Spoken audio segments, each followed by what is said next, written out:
നിങ്ങളുടെ favourite shows ഇനി ഒരിക്കലും മിസ്സാവില്ല. ഇപ്പോൾ C5 കാണും നിങ്ങളുടെ ഫേവറേറ്റ് ഷോസ് തികച്ചും സൗജന്യമായി. എങ്ങോട്ടാ വിഷ്ണു പോയത്? അതെനിക്കറിയില്ല. ആരെ അറിയിക്കാതെ പോവുകയാണെന്നാ എനിക്ക് തോന്നിയത്. എങ്കിൽ ഉറപ്പായും വിഷ്ണു പോയിരിക്കുന്നത് ശാലിനിയെ കാണാനായിരിക്കും. ഈ കാര്യം നീ സത്യാമ്മയെ അറിയിക്കണം ഉടനെ. അയ്യോ, ഞാൻ പറയില്ല. നീ പറയും.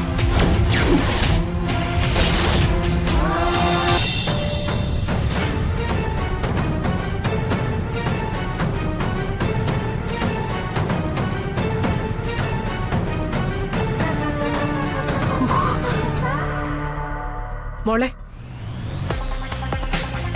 ഒരു നിമിഷം നിങ്ങൾ വന്നേ. വാ.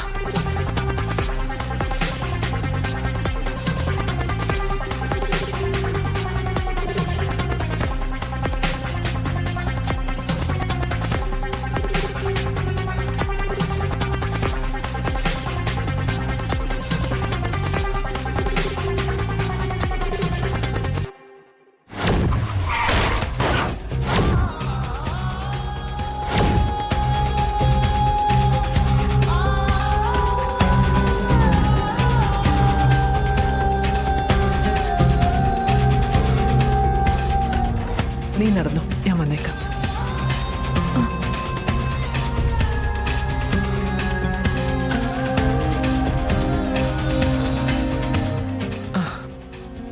മോളെ, സ്ത്രീകളെ പോലെയല്ല പുരുഷന്മാർ. അവരുടെ ജീവിതത്തിൽ പല സ്ത്രീകൾ വന്നെന്നിരിക്കും. എന്നാൽ നമ്മൾ അവരോടൊപ്പം കഴിയുമ്പോൾ പഴയ ആൾക്കാർ മടങ്ങി എത്താതിരിക്കുന്നതും പുതിയ ആൾക്കാർ രംഗപ്രവേശം ചെയ്യാതിരിക്കുന്നതും നമ്മുടെ മിടുക്ക. മോൾക്ക് മനസ്സിലായോ ഞാൻ പറഞ്ഞത് എന്താണെന്ന്? ശരി.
ശാലിനിയെ കാണാതെ സമാധാനം കിട്ടുന്നുണ്ടാവില്ല. പാവം, പൊയ്ക്കോട്ടെ.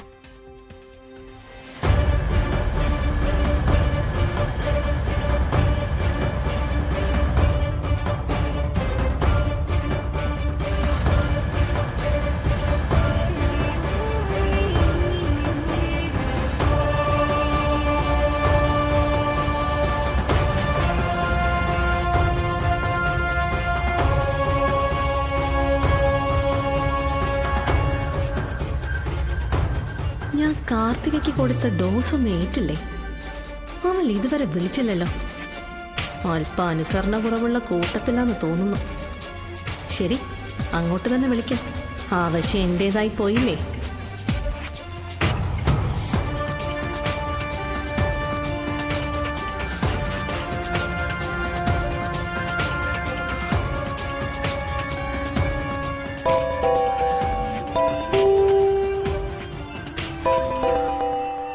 മധുശ്രീയോ? ഈ സമയത്തോ?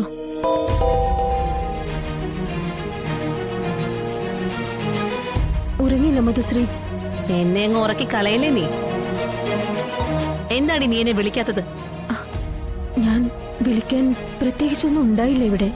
പ്രത്യേകിച്ചൊന്നും ഉണ്ടായില്ലെന്നോ? എടി, നിന്നോട് ഞാൻ എന്താ പറഞ്ഞയച്ചത്? ഓർമ്മയുണ്ടോ വല്ലതും? അവിടെ ഒരു ഇല അനങ്ങിയാൽ ഞാൻ അറിയണമെന്ന്. എന്നിട്ട് ഈ സമയം വരെ നീ എന്നെ വിളിച്ചോ? നിന്റെ ഒരു കോള് പ്രതീക്ഷിച്ച ഞാൻ ഇത്രയും സമയം ഉറങ്ങാതിരുന്നത്. അതിന് ഇവിടെ ഒന്നും ഉണ്ടായില്ലെന്ന് പറഞ്ഞില്ലേ? ദേ, വേഷം കെട്ട് ഇറക്കല്ലേ കാർത്തികേ. ഒന്നും ഉണ്ടാകാഞ്ഞിട്ടാണോ നീ ഇത്രയും സമയം ഉറങ്ങാതിരുന്നത്? ഉറങ്ങാതിരുന്നതല്ല, ഉറങ്ങാൻ കിടന്നതാ. ഉറങ്ങുകയും ചെയ്തു, പക്ഷേ ഞെട്ടി എണീറ്റു.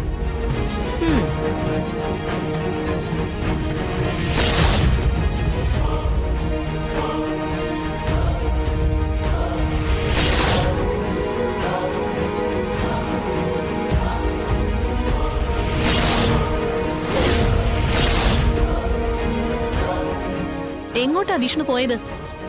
അതെനിക്കറിയില്ല. ആരെ അറിയിക്കാതെ പോവുകയാണെന്നാ എനിക്ക് തോന്നിയത്. എങ്കിൽ ഉറപ്പായും വിഷ്ണു പോയിരിക്കുന്നത് ശാലിനിയെ കാണാനായിരിക്കും. ഈ കാര്യം നീ സത്യാമ്മയെ അറിയിക്കണം ഉടനെ. അയ്യോ, ഞാൻ പറയില്ല. നീ പറയും.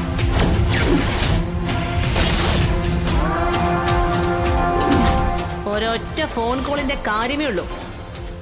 സത്യാമ്മ തന്നെ നിന്റെ വീട്ടുകാരെയും ജയശങ്കറിനെയും ഒക്കെ വിളിച്ചോളൂ. സത്യാമ്മയുടെ വീട്ടുമുറ്റത്ത് വെച്ച് തന്നെ നിന്നെ അവന്റെ കല്യാണം നടത്തിക്കൊള്ളൂ. പറയില്ലേ നീ? പറയാം. സത്യാമ്മ നീ ഇത് ഒരു പരാതി പോലെയൊന്നും അറിയിക്കരുത്. അറിയാതെ നിന്റെ നാവീന്ന് വീണതുപോലെ വേണം അറിയിക്കാൻ. വിഷ്ണു ഈ സമയത്ത് പുറത്തു പോയ വിവരം ബാക്കിയൊക്കെ അവര് തന്നെ ഊഹിച്ചെടുത്തോളൂ. നീ ഒരു കംപ്ലൈന്റ് ബോക്സ് ആണെന്ന് ആദ്യമേ അവർക്ക് തോന്നരുത്.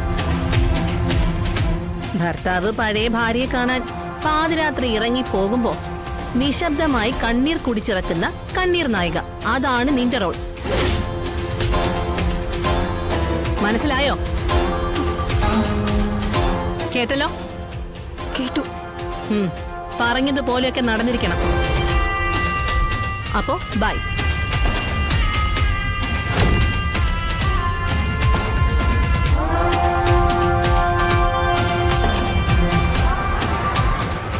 വിളിക്കാൻ തോന്നിയത് എത്ര നന്നായി. ശാലിനി, ദൂരെ നിന്നു പോലും വിഷ്ണു നിന്നെയോ നീ അവനെയോ കാണാൻ പാടില്ല. ആ മനോവ്യഥയുടെ തീച്ചുളയിൽ വെന്തുരുകിയാവണം വിഷ്ണു ഇന്ന് കണ്ട സ്വപ്നം നീ യാഥാർത്ഥ്യമാക്കി കൊടുക്കാൻ.